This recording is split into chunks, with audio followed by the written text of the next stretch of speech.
Howdy friends, it's that time of year again. It's time to do 5th grade air testing review. So since today is review, that means that we are seeing everything that we've worked on already. So first things first, let's pause and grab our whiteboards.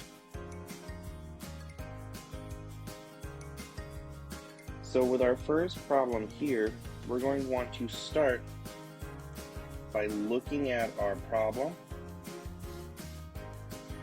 and it tells us that an area model is shown, and then now we need to look at what it's asking us. Which division problem can be solved using the area model? Well, looking at my problem again, I realize that this is a multiplication area model. And I also know that I can move forward and do multiplication, and I can work my problem backwards to do division. So if I work and figure out my problem, what it is with multiplication, we can go backwards and figure out what our division is going to be. So what I'm going to do now is look at what our total is going to be. Our total is going to be these numbers added together. So starting with 3,600, I can then add 630. Then I can add 280. And then I can add 49. So once I have these all laid out nice and neat, I can go in and now start to solve them. So now we can start doing that math. So I know that when we start here with our 9 and look up, 9 plus 0 plus 0 plus 0 is going to stay 9. Moving on, I know that starting here, I know 4 plus 8 is 8, 9, 10, 11, 12, plus 3, 13, 14, 15, plus 0 is going to stay at 15. I can bring down my 5, carry my 1. I know 6 and 6 is 12, plus 2 is 14, plus 1 is 15. Carry the 1, and now I know that 3 plus 1 is 4, so our total is going to be 4,559.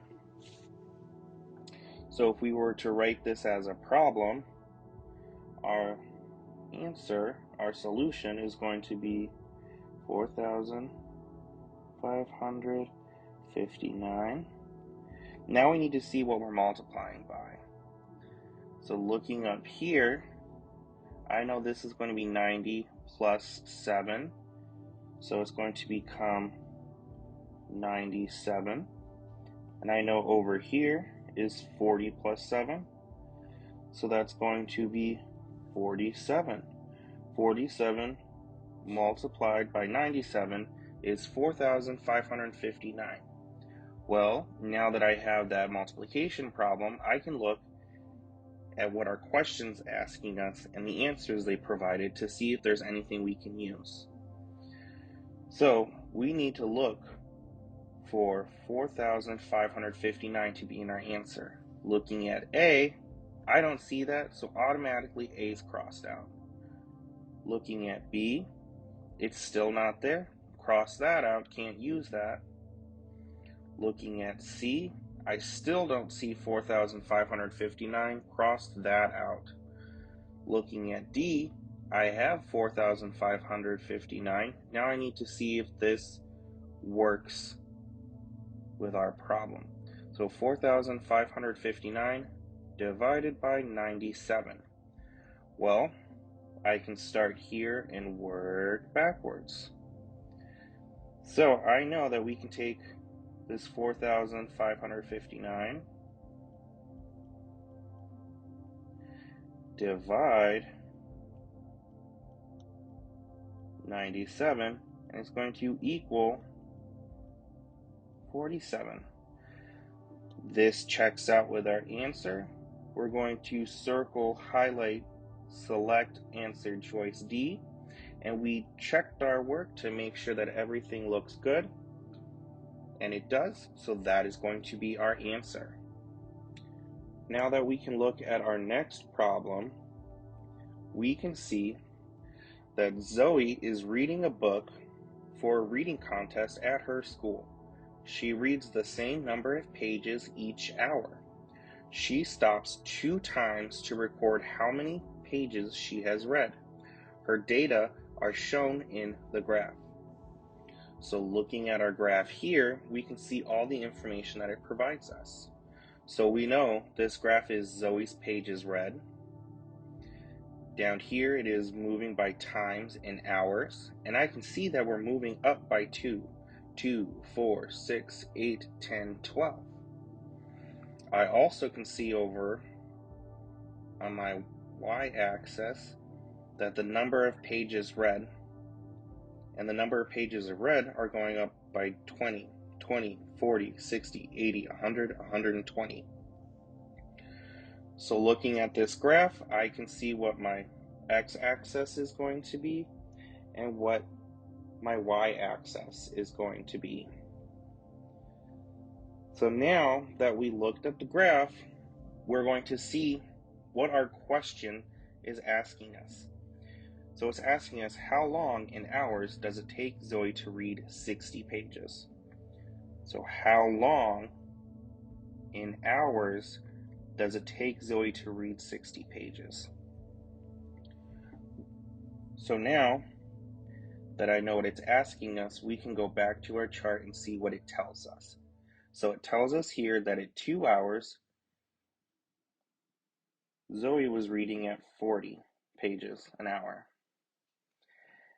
And at 4 hours, Zoe was reading at 80 pages an hour.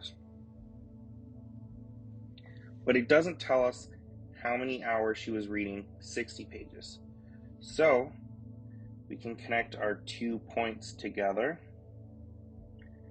and we can see where they intersect on the x and y axis at 60.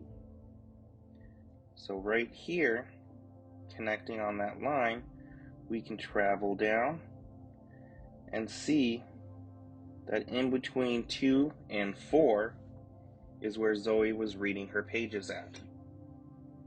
So in between 2 and 4 in our number line, I know is going to be 3. So Zoe was reading 60 pages in 3 hours, making sure that our label is there. So looking at our last problem here, we need to look at what our question is. So our question is asking us to select the 2 expressions that have a value greater than 107 over 103. So I know that we are looking for 2 expressions or 2 answers. And I can see that these are expressions, not actual equations with solutions to them. So I know we're not going to have to do any actual math here, but we are going to look at our properties of scaling. So looking at our properties of scaling, we can figure out what we need to do here. So I know when we're multiplying a number that is greater than 1, we're going to get bigger. When we multiply a number that is less than 1, we're going to get smaller. And we multiply by a number that is equal to 1, we're going to stay the same. So now we can look at our problems and see what expressions we can choose for our answers. So I know that our original number is going to be 107 over 103. So it's going to stay the same in each expression. These are the original numbers that we are multiplying to. So now we can look at what we're multiplying.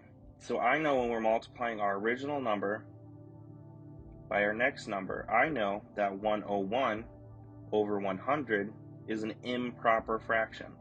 It's improper because our numerator is larger than our denominator. So this is a number that is greater than 1, and so our solution is going to get bigger. So we can check that off as one of our two expressions. Now I can go through and check the next one. I have 107 over 103 multiplied by 103 over 107. Our second number here is less than 1, so we are going to get smaller when we multiply. Since we're getting smaller, this is not having a value that is greater, so this is not going to be one of our two expressions. Looking at our next problem, I notice that these are the same numbers, but we also need to look at our fractions themselves. They are both improper fractions. So multiplying our original number by this improper fraction is multiplying it by a number that is greater than 1, so our value is actually going to get bigger instead of staying the same. So this we can check off as one of our two expressions. Now we have our two expressions already, but I want to make sure that we got all the correct choices. So we're going to continue looking at those last two expressions. So multiplying our original number by 107 over 123, I know that this is a number that is smaller than 1, so our solution is going to get smaller. Not going to be it. We're going to cross that out. Looking at our last expression, 119 over 123, again, this is a number smaller than 1, so we are going to get smaller. That's not going to be one of our choices. So now we know that these two are our correct options, and these are what we are going to want to select as our answers. Thank you, friends. I hope you enjoyed doing your review today, and good luck and have fun on your air testing.